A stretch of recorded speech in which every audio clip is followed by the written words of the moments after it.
once again, good afternoon, everybody. It is Monday, February 27th, as we're kicking off our virtual career connections for open to all CUNY students, faculty and staff and alumni, and a special invite shout out to our STEM students, especially here at John Jay in forensic science, cell and molecular biology, and toxicology, and those that are minoring in a science as well here at John Jay. It is with great pleasure that I have Dr. Roselynn Campoverde here in this place, in this space, hailing from Minneapolis, but she's a native New Yorker at heart. Dr. Roselynn Campoverde is of the class of 2012 here with a bachelor's degree in forensic chemistry. And I know students would be like, wait, forensic chemistry, what happened to that major, right? Curriculum changes. But I'm really glad to have Dr. Roselynn here in that space to talk about her experiences at John Jay, as she was also an undergraduate researcher for URP that's overseen by Dr. Edgardo Sanabria Valentin. She did a lot of things. So everyone, I'm just going to praise on this woman here.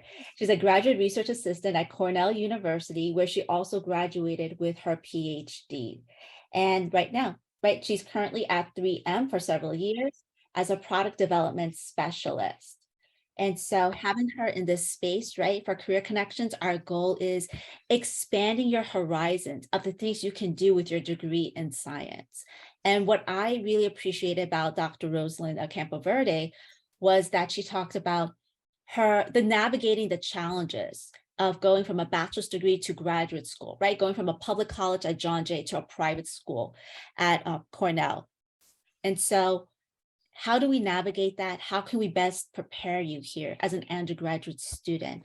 So I would say, Dr. Campoverde, take it away. Well, thank you guys for having me. I really appreciate that you guys reached out, and I'm always down to talk with John Jay. I mean, those were the best years of my life. I mean, I was there, was it 5 years, and I miss New York City. I mean, I'm in Minnesota now, and I think it's wonderful, but I do miss, the John Jay culture, and I mean, it was just the best time of my life there. So I appreciate coming back and just talking to the younger students and just talking about my journey and how I navigated through some of the struggles, like you mentioned, and the hardships, but also the positive things, what came out of it and what I'm doing now.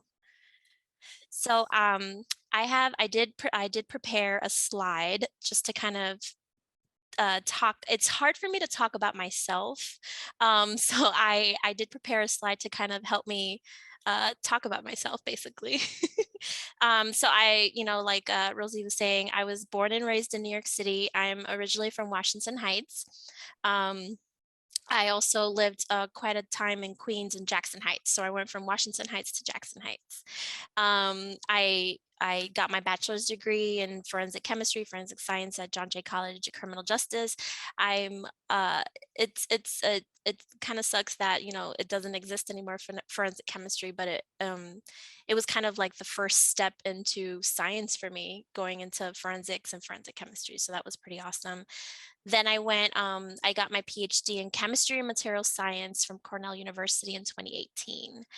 My hobbies, I have a 22-month-old toddler who's keeping me very busy. Other than science and chemistry, I do love historical documentaries. I love music and I love cooking.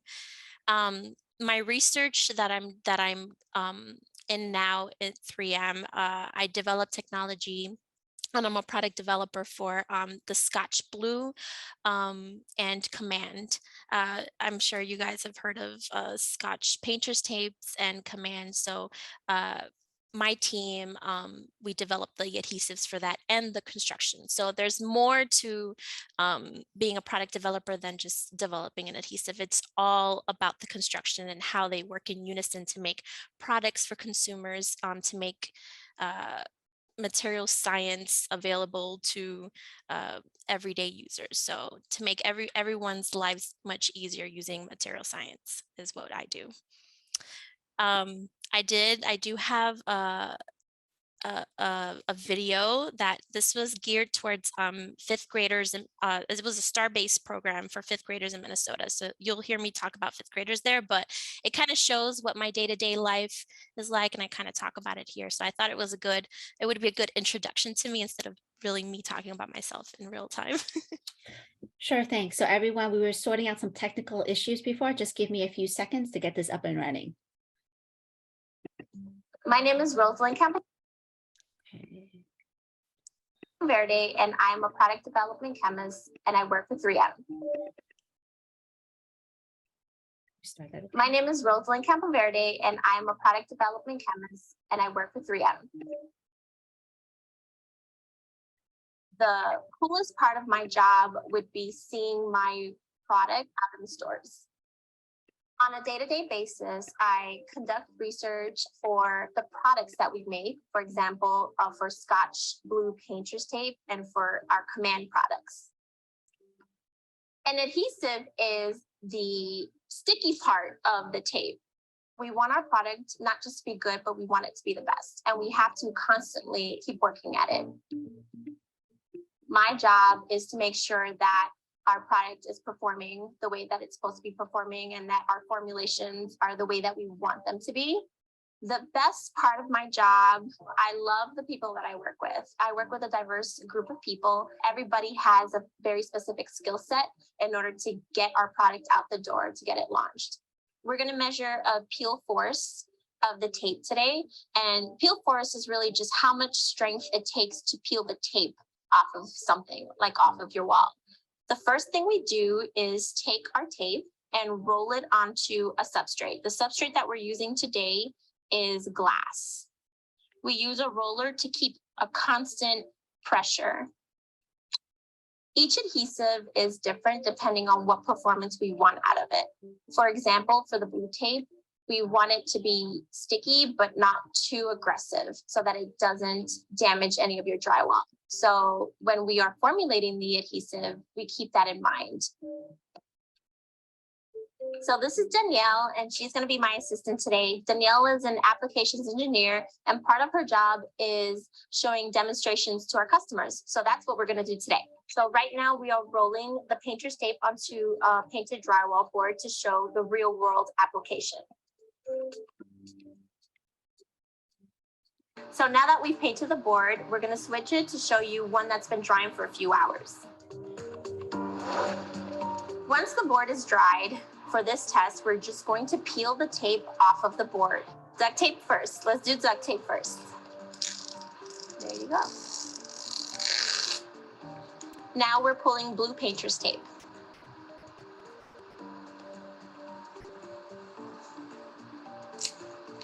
As you can see, the duct tape damaged the drywall, while the blue painter's tape did not.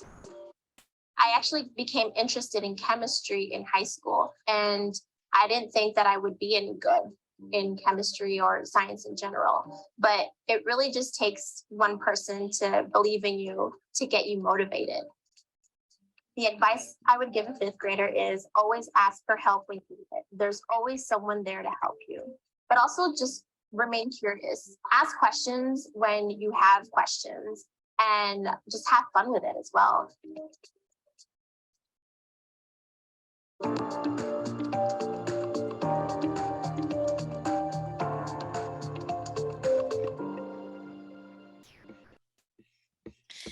Yeah, so that kind of showed you what I do in a day-to-day and in kind of like a fun little way. Thank you so much for that. That was a great video. Thanks. Yes. So we're going to kick off with any questions that people may have, whether in the chat or you could unmute right now and pose your question to her. So I'll give that several seconds there.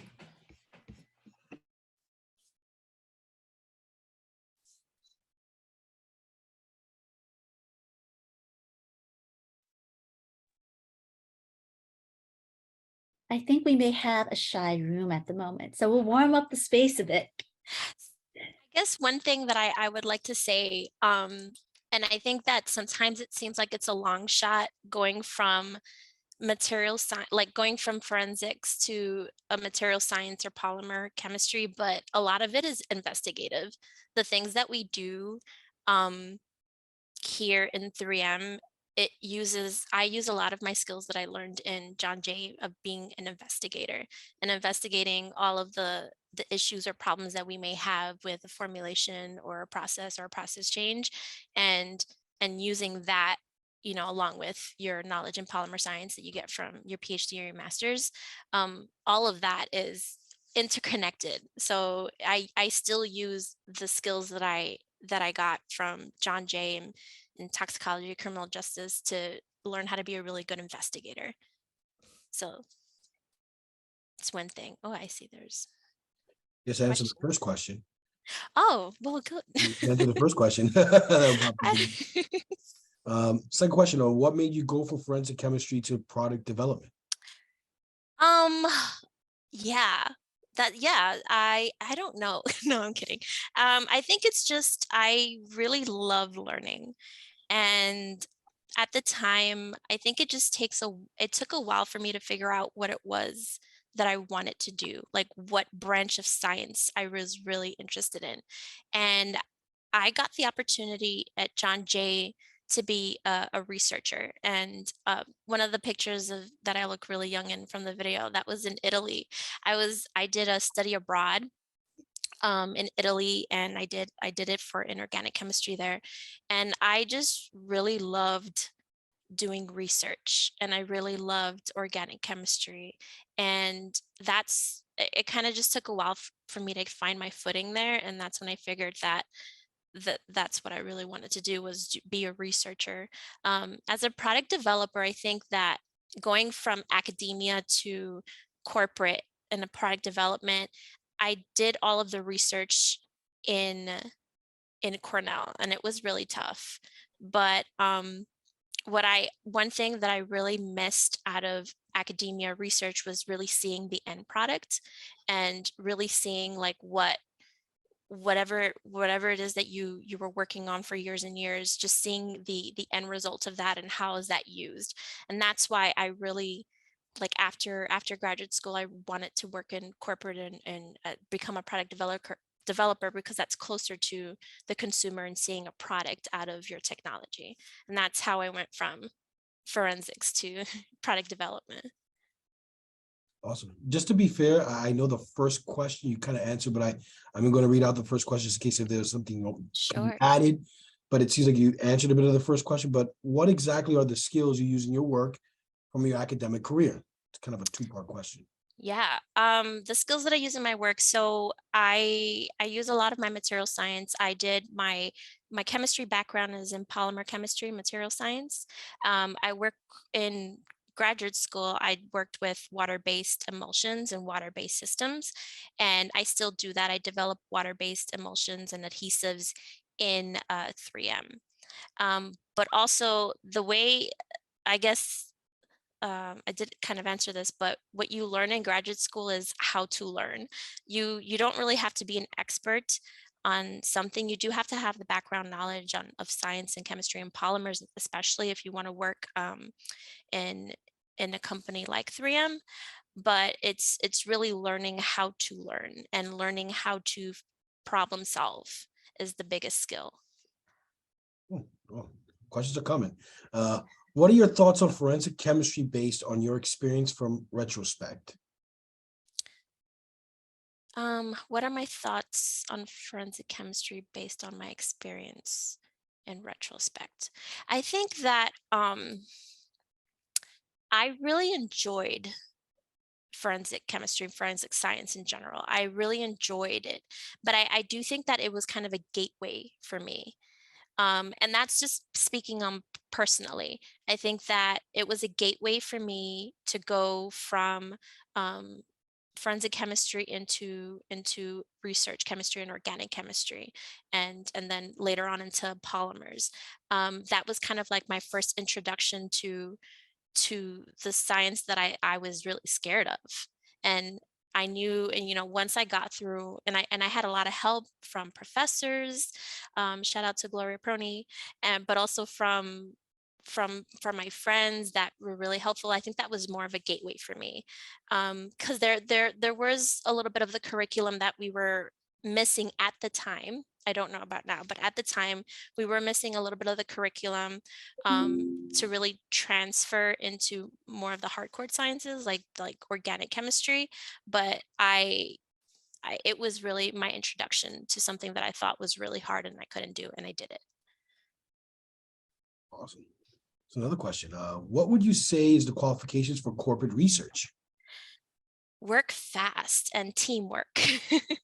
I think corporate research, it's different than academia, because in academia, you get to really, really research and do a thorough research on on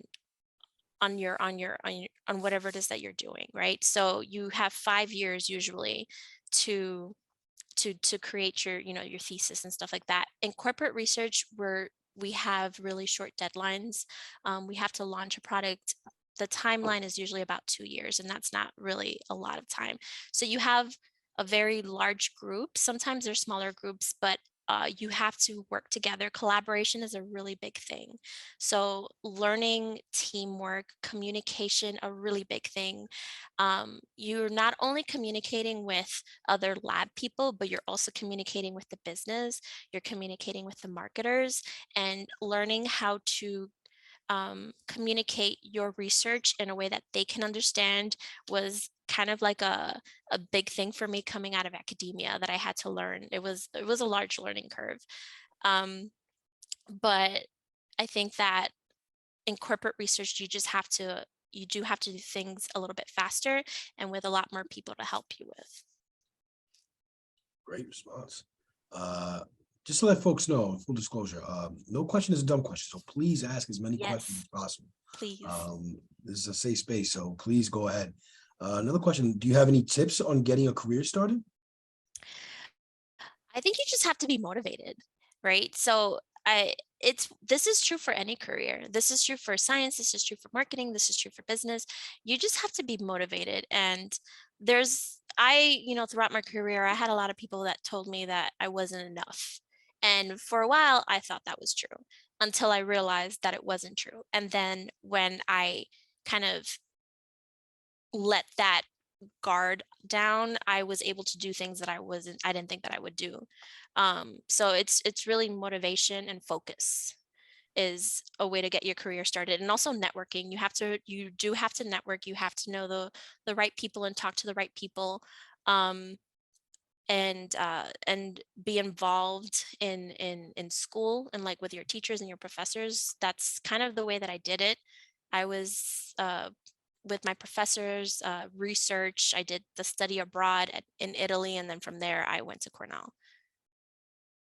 This is a good question, actually, especially when things are going on with workplace balance. Question Yeah. is, do you have burnout from your corporate research, and how do you deal with it? I think that, okay, my work-life balance right now is much better than it was when I was in graduate school. In graduate school, I had absolutely no work-life balance. I was in lab about 6 to 7 days a week, and hours that it's like 10 hours. So I really didn't have work-life balance in graduate school. And this is not true for all graduate schools, but this was true for my group in my lab at Cornell. So this is not to scare anybody from graduate school, but it was also partly because of me, right? Because I think that I didn't ask for help when I needed to ask for help, and that's where the like the burnout comes from, because you're trying to solve a problem by yourself, and you're kind of siloed and you're isolated, and that's where you do more than you need to. So you have to ask for help when you need the help so that you can navigate through it together with, you're not by yourself, and that's when you can reduce the burnout. At 3M, we have, like I said, I think it can get stressful depending on the program that you're on. Right now, I am on a fast-paced program, so it can get stressful, but I have a really large team, and they're very good. So I don't get the burnout. We're not expected to work weekends. We don't have to answer emails. I don't put my 3M emails on my phone. the weekends are solely for my toddler, who is another story about burnout. Great response. Definitely, it's a big thing going on. Here's another question. If a person has no background knowledge of chemistry or science in general, will a person still be able to join and learn from it along the way? Yeah, so at 3M, you don't have to have a background in chemistry. You can start off as an engineer. You do have to have, you can start off as like a technician or something like that, and then work your way up. I think, to the level that I am right now as a specialist, I started off at a higher level just because I did get my PhD beforehand. But you can move up in the corporate ladder, without your PhD. That is a thing. You can do that. And you can learn it on the job, but it will just take a little bit longer for you to get there. So if you do want a bachelor's degree, a lot of people here, we have a lot of product developers that only have a bachelor's degree, and they've been here 15, 20 years, and they're at a higher level than me. So you can also work as an engineer, as a product engineer, and they're kind of like the middle people between manufacturing and the lab. So they're the connection between the factories and the manufacturing and the people in the lab. So you don't have to have a PhD for that either. There's so many things that you can do in corporate. You just have to find the right company for you, and make sure that you resonate with the culture, you resonate with the location. I love Minnesota, but we had 22 inches of snow last week. So I think that's the only downfall. But it's beautiful here. So you do have to make sure that you find the right company for you. Well put. How did you get your research opportunities while you were in college? Yeah, Gloria Prony, and Dr. Carpi, Jason Rossio. I mean, I think that you just kind of have to reach out to your professors. I as a lab person, I am a little bit on the shyer side, and at the time I was a little bit on the shyer side, but I kind of just reached out to Dr. Prony, and I said I was interested in being her lab, and she took me in, and I kind of just started from there. You just have to really work on your connections and your network, and reach out to the professors that you resonate with, and you resonate with their research, with their style of teaching as well. You just, that's how you get started, is just reaching out to people and asking for help. Well put. This question probably leads to that too as well. Did you participate in any internships? And if Yeah. so, do you have tips to get started? Because as a junior, I would like to start soon. Yeah. First, Jason, come and visit us. Center for Career Professional Development. That's what we're here for. That's your first stop. That's why I joined. Yeah, this meeting. Awesome. So we hope to see you soon. I already took a picture of the post in the chat Awesome. as well. So Awesome. thank you. Could follow up with that, Roselynn? Sure. Sorry, what was the question? Did you participate in? Yeah, but the internships in this. So do Okay. you have any tips to get started? Because as a junior, I would like to start soon. Yes, I did participate in internships. I did an IREU. It was with the American Chemical Society. And how I found out about that internship was through their newsletter. They had postings on the IREU, the American Chemicals, so ACS. They had, if you go into their websites and you get their newsletters, and you kind of just, I was reading through them, and I saw the posting for IREU, and they have REU and IREU, and that's how I did my internship in Italy. We also have internships at 3M through the RISE program. I'm going to send that information to Rosie once after this, so that way you can post it as well. They're usually summer internships that you can do, and it's better, obviously, to come to Minnesota in the summer, because we don't want to scare anybody away. So, so we do have internships, and just looking through your network. So there you go. You posted it through on the chat there, ACS. But yeah, I did do my internships, and it was through the American Chemical Society. Here's another good one. What are some obstacles you had to face throughout your journey? Oof, so many.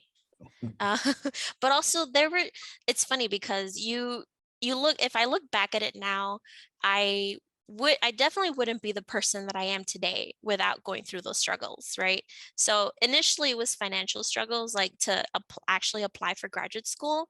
I didn't have like enough funding to actually apply to all the schools that I wanted to apply to. So I had to be very selective in the schools that I was applying to.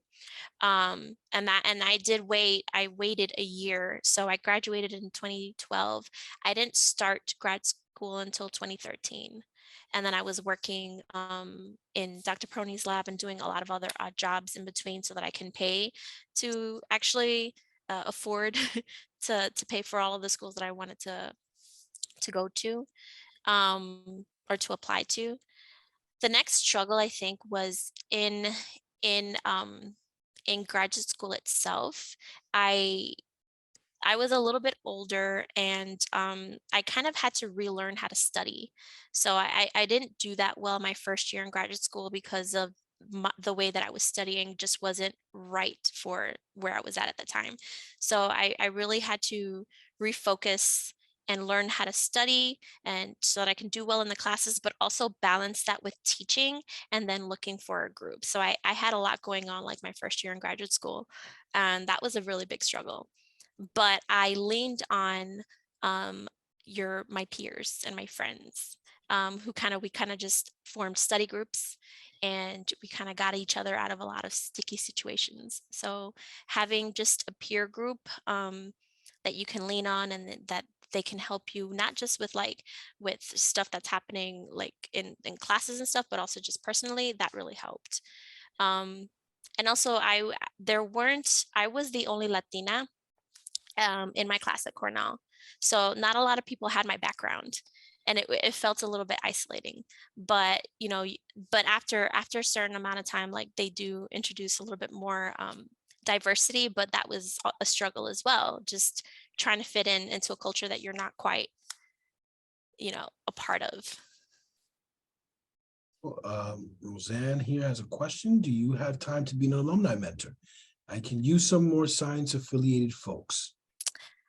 I would have to say that I would love to. However, I did just get assigned a really tough program this year. So I won't promise it for this year, but I think if you come back to me next year, I will make time for it.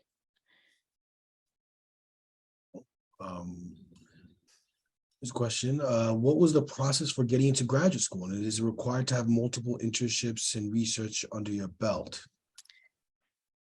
Um, okay, so yeah, getting to graduate school was, like I said, it was a struggle financially, but it was also a struggle because you're trying to compete with hundreds of thousands of other people for the same spots.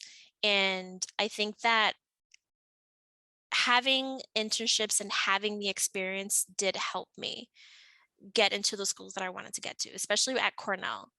Um, so I think that I like grades, yes, but the experience I think is what they were looking for at the time for me.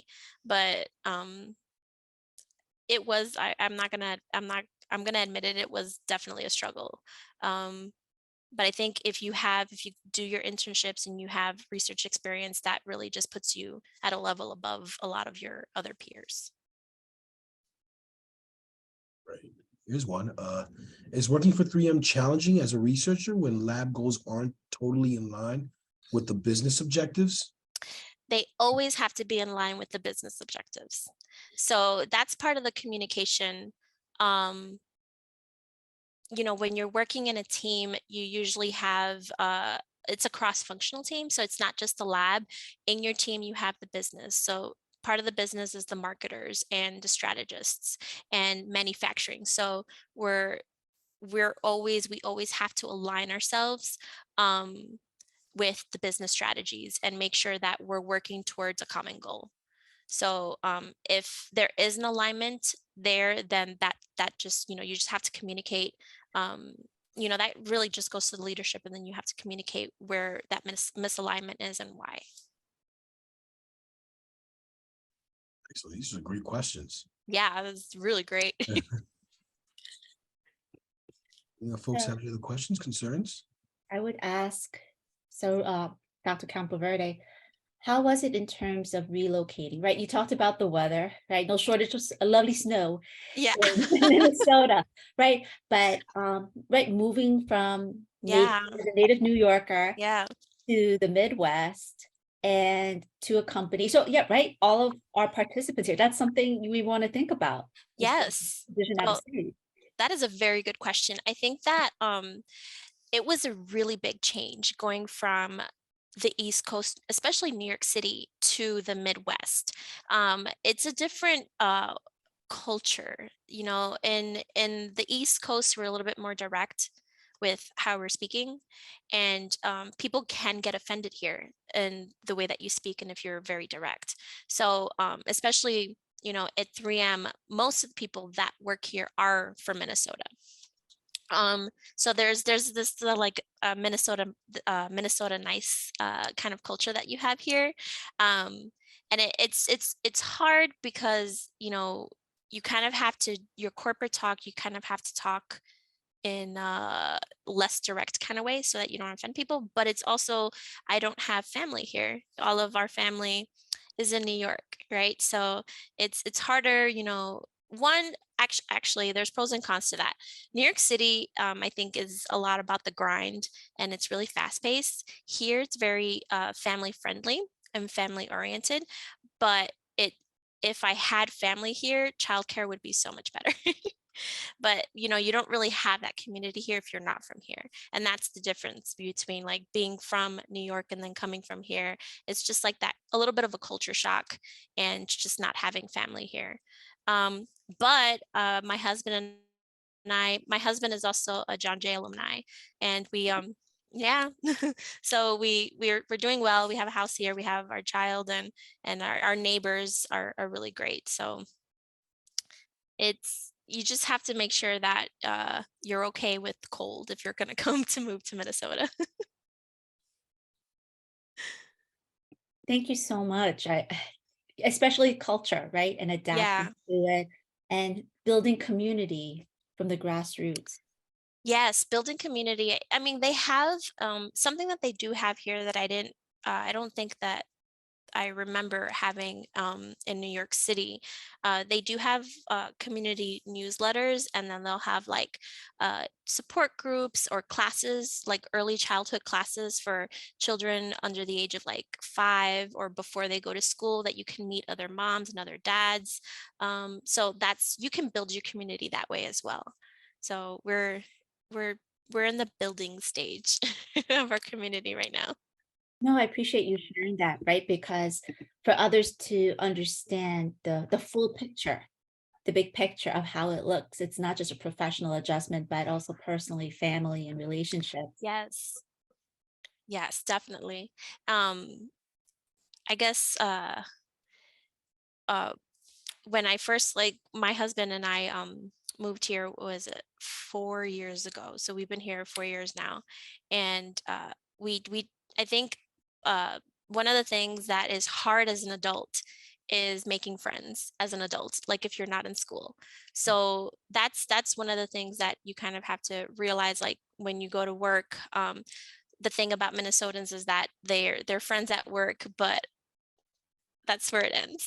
Okay, okay. Yeah, So sometimes, not okay, all the yeah. times. But building that community is like in your own neighborhood is where you would want to build that community. You like your neighbors, and just get to know your neighbors around there. Certainly. And so I'm going to just give a shout out to our Director of Alumni Engagement, Roseanne Santos, who oversees the Alumni Mentorship Program.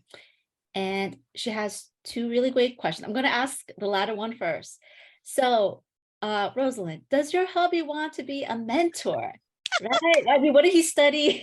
Were you guys both in the science department or different majors? Oh, Or we were in the same research group. We studied the same things. He ended up going into the pharmacy route. Um, so he works at a farm. Well, right now he's a stay-at-home parent, Mhm. just because of the the daycare is just ridiculous. But he is just trained. He did forensic science as well and toxicology, and we did all the same things. I will ask him. He might. I will Yes. ask him. Yes. That's brilliant. I wouldn't have thought of that. Right. And students, right, you may find love in the lab, right?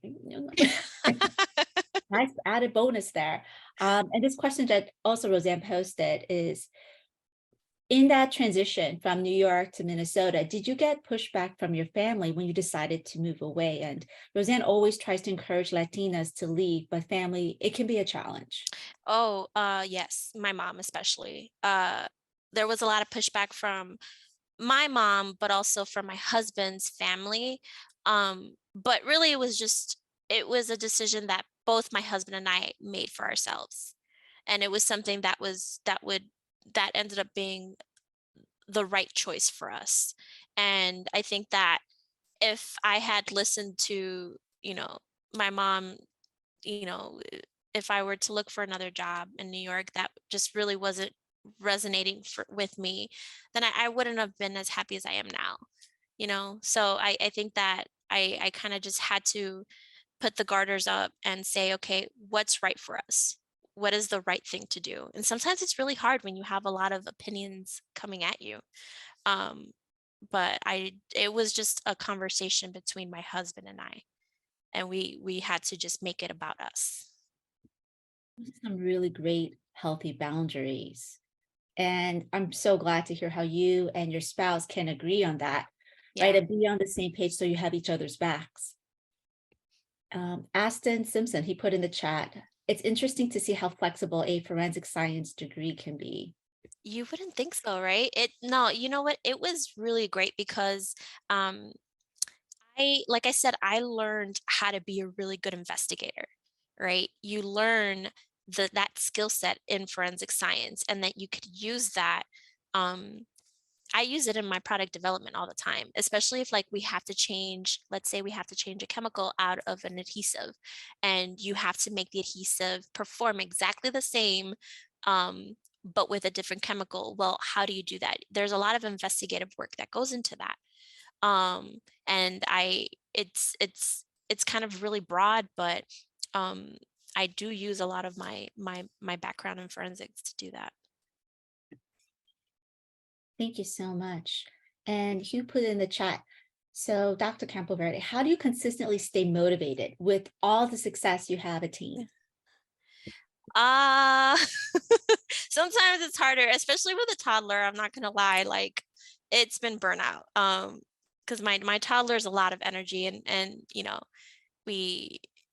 I do stay motivated. One, he's a lot of energy, but also because of him and my husband, right? So I moved us all of us out here, and I want to make it worth it, right? So I stay motivated through them. That's really good. And I'm going to put a question out here. You could choose to pass and so forth, right? So often we hear about the stay-at-home mom, Mhm. right? And over the last few years, starting to see dads who stay at home too, and they are such dope caregivers as well. How was it in terms of coming to that family arrangement? It was very unconventional, and I think that being a Latina, both of us are Latinos, it didn't sit well with our family. but but honestly, it made the most sense because I was the breadwinner.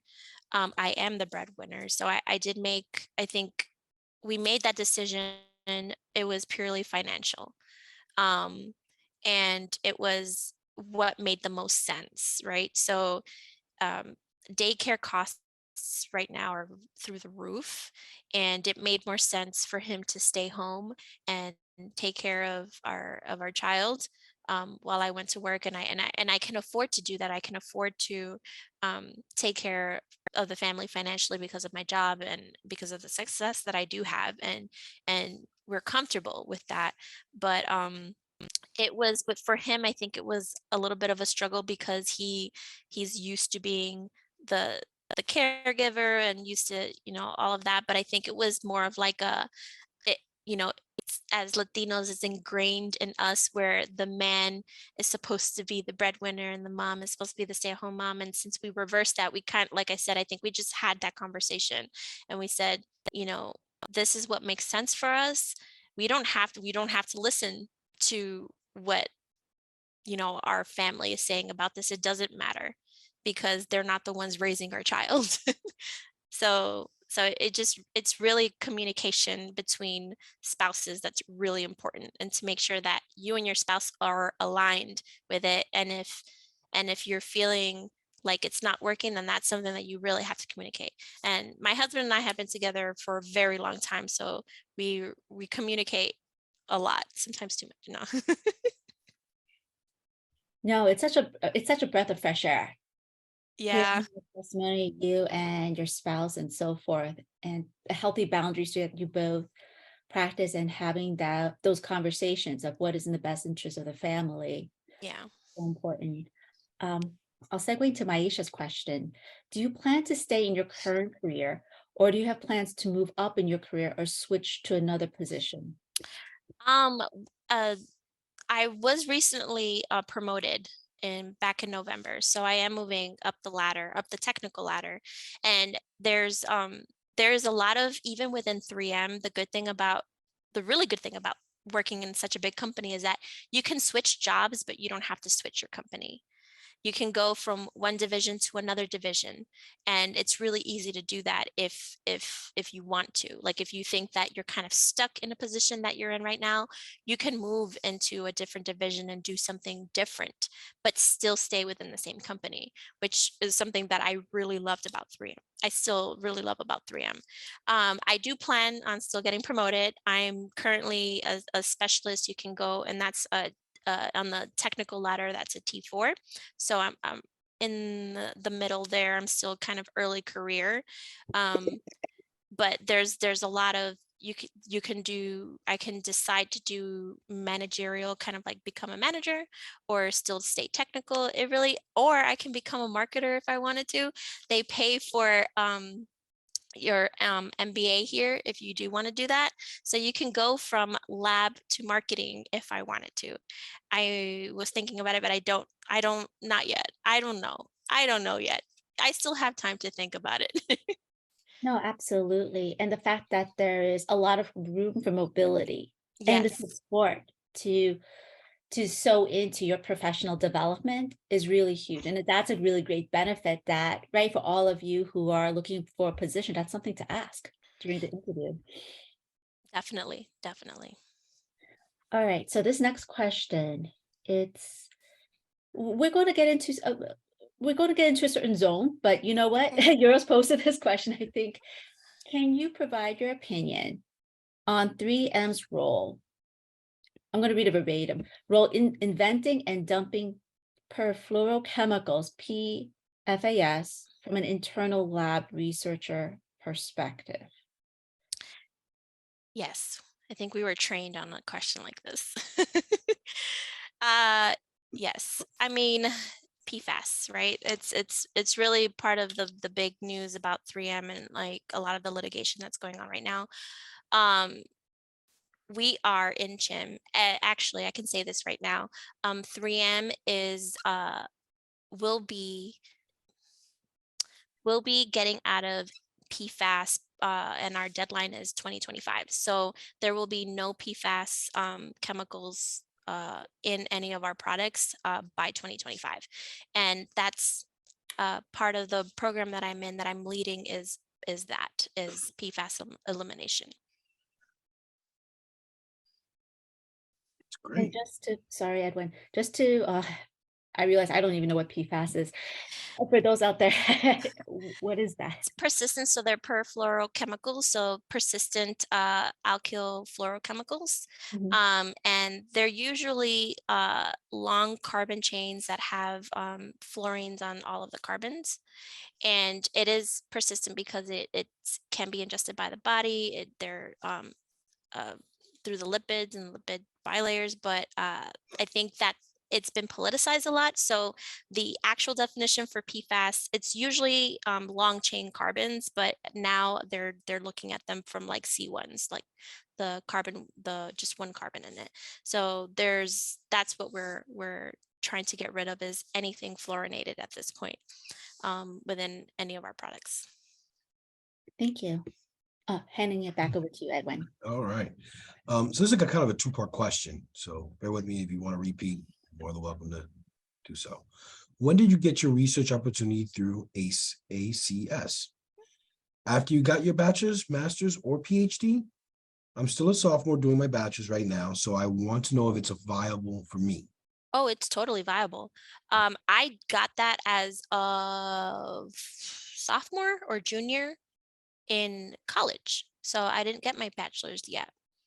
I think you have to be a minimum a sophomore to get this this internship. I don't know if they've updated the like their standards or anything like that, but I was a junior. I was a junior when I got the internship for ACS. So you don't have to have a bachelor's. There are internships out there for people who are in graduate school as well, but there are a lot of options out there for undergraduates, undergraduate researchers, and undergraduate internships. And I guess another plug is I don't know if you guys have this chapter, but the SHIP, it's the Society of Hispanic Professionals Engineers. They have a lot of they have really good conferences that come out, and they have posted a lot of internships as well. It's SHPE, SHIP, if you look at their websites. Awesome. This is an interesting one. If there's one piece of advice to give for the future as it relates to those studying business, what would it be?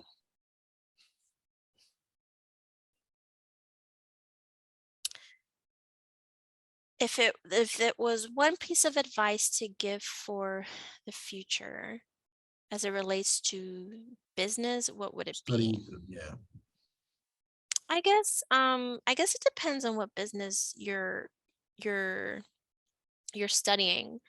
And it also depends on the company. I think that and then this is not just for business, this is also true for just lab workers as well. And I said this before, it's just really finding a company that resonates for you and that you align with morally, ethically, and also just their work-life balance. The business people here have a really good work-life balance, but I know that that's not true for all the companies. So I think that just finding a company that aligns with you is true for business, but for everything.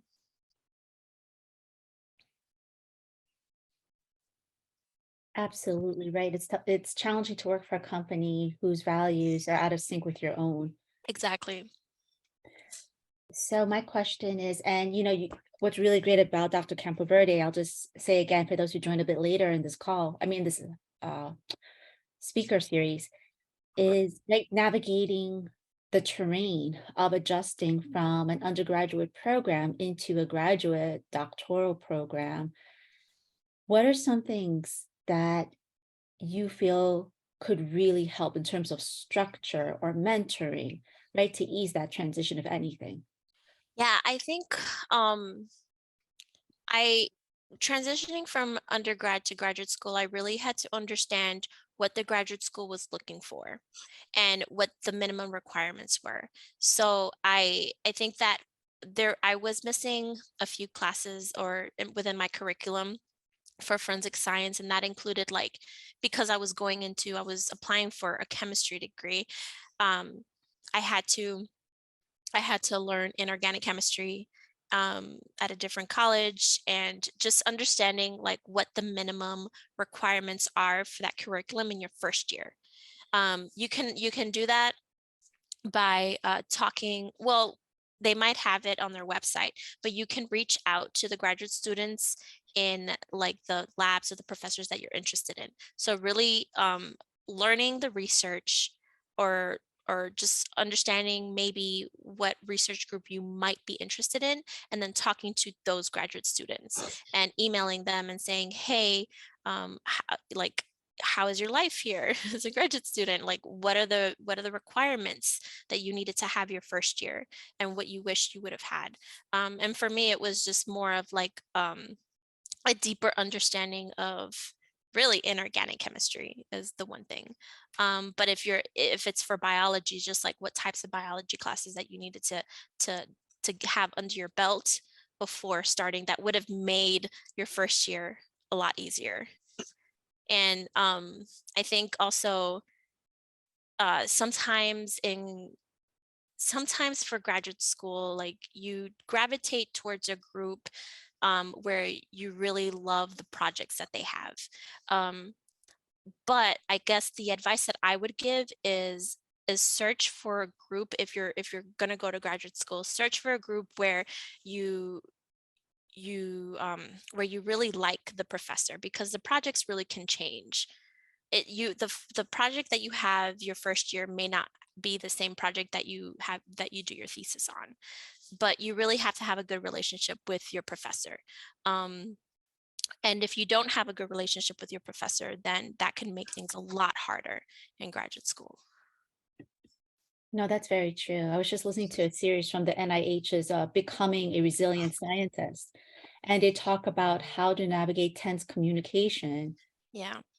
right, with your PI. And It's hard, and sometimes you don't you kind of want to, especially as a younger graduate student, you kind of want to give them what they want, right? You do the research the way that they want it, and sometimes that there's a lot of miscommunication.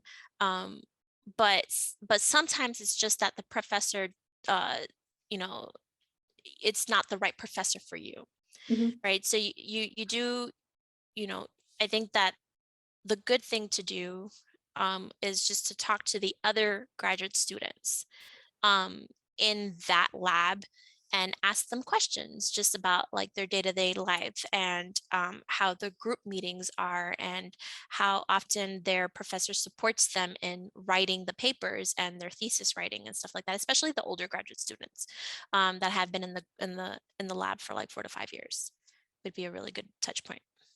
No, absolutely, right? Asking them about their own experiences Hmm. with that PI and what are some things to expect. Yeah. What kind of management style that is. Yeah, because you have the same basically manager for 5 years within your group, and if you don't like the management style, then it's going to be a really tough 5 years. So you do have to find a professor that resonates with the management style that you're comfortable with, right? So if you don't like micromanagers, then make sure that you talk to the students and say, hey, how often is your PI in lab? How often do they communicate with you? And just, do they have a lot of input in your day to day? So that's kind of like a red flag of micromanager. If they say they're in here a lot, they're kind of telling me how to do this and that at every step, and not letting you kind of the breathing room that you need to grow as an individual and as a researcher. But if you need that type of structure, then that's the type of group that you would join. Mhm. No, that's really good context, right? In some spaces, right, if one is uncertain and how to navigate the space, a micromanager can be very beneficial. And Yeah. you're just reminding me, my former PI, sweet man, sweet man he is. He called from the top of a ski slope Oh during my winter goodness. holiday. I mean, to be fair, he was very worried because an enzyme was to come into our lab. That's worth, Okay. quite a bit of money. He's like, did it get there? Okay. Yeah. Right. So he was very involved, but we were like, boss, stay safe Go. on the slope. Stay safe on the slope. Crawl to That's the funny. bottom of the slope kind of deal. This next question I'm going to ask just to give some context. So, Dr. Campoverde, can you speak to what the salary range is for someone who comes out with a bachelor's degree? Um, Research, right? But I know you did it. Yes. yeah, Yeah. I'm not sure actually for the bachelor's degree. I want to say, I think it depends on how long you've been in the company, right? So, if you've been in the company for a longer period of time, then it really depends on your skill set and the amount of time that you've had in the company. If you started with a PhD, as a product development, it is six figures.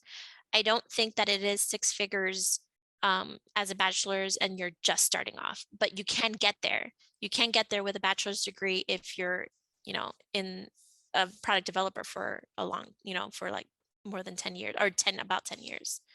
I'm not sure. I'm not sure. No. That's okay. That's okay. That Yeah. I think that's giving some context, right? Yeah. How number of years in the company and right degree also matters as well. Yeah. Are there any tips for negotiating benefits, salary that you would encourage our attendees to take note of? Yeah, I had gone through some negotiations of my salary, but sometimes it's really what at least in my case, it was really what the division could afford at the time. But the good thing about what we do here is that we do get bonuses depending on how well the the business group does. So if we do really well, we get a really high bonus. If we don't do so well, the bonus isn't so high.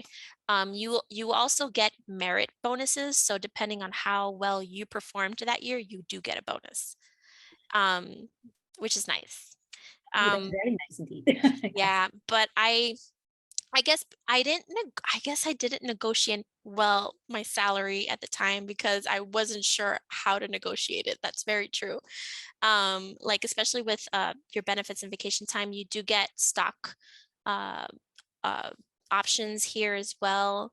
Um, and I yeah, and honestly, it depends on the company. I think that a good thing to do is to look at I think it's Glassdoor that Mhm. they'll give you like a range of what the salaries look like for the position that you're applying for, and then you can maybe negotiate from there.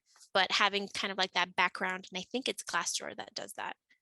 It does. It Okay. does. It's Glassdoor. And thank you so much, Dr. Campoverde.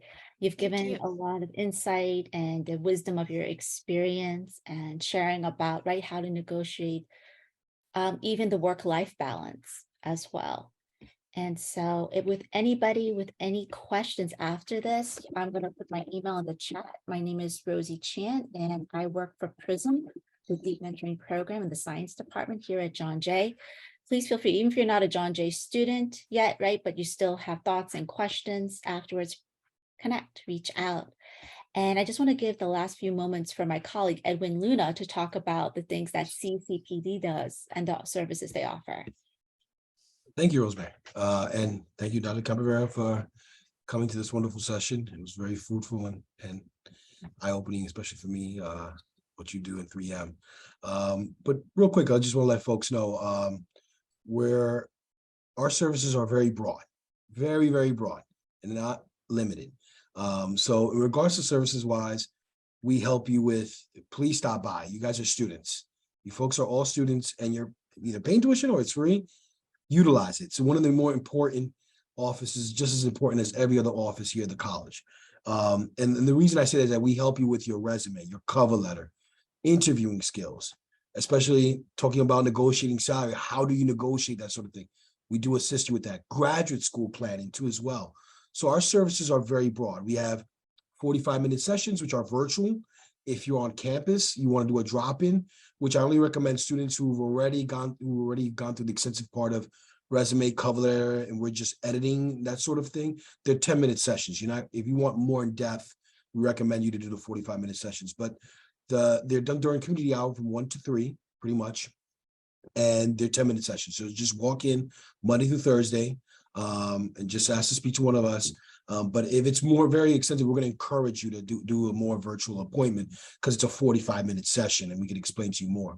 Also, events and stuff that's going on. We're having employers come in and out throughout the atrium. If you folks have been walking around, from law enforcement, from nonprofit, from corporate that you can think of, they're there. So please check your John Jay careers online. You get to know what I'm the gentleman that pretty much puts all those postings up that you see, and especially events like these. That's where you get all the information. And then don't forget, March 15th, we have our career fair too, as well, career internship fair.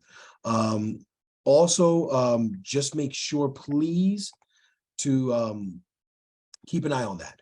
We have a workshop boot camp. So if you want to know throughout the months, they're already posted up at John Jay Careers. If you want to, what do I ask in the career fair? What should I be prepared for? All those sorts of questions. We're having we call a career fair boot camp, which are done during community hour and in the evening too as well. So we offer all that. So please, folks, don't be shy. Come on over. We're here to help. So if you would definitely attended this session, you know how to work John Jay Careers. So please stop over. Thank you. Sure thing. And I'll send out an email shortly there after this, maybe in an hour or two, just right with my email. You'll have to reach out to me, and also all the resources that Dr. Campoverde had brought up in terms of ACS, Society of Hispanic Professional Engineers. I'll also list together John Jay Science faculty and how you could read up more on each of their research if you're interested in pursuing faculty mentored research here at John Jay.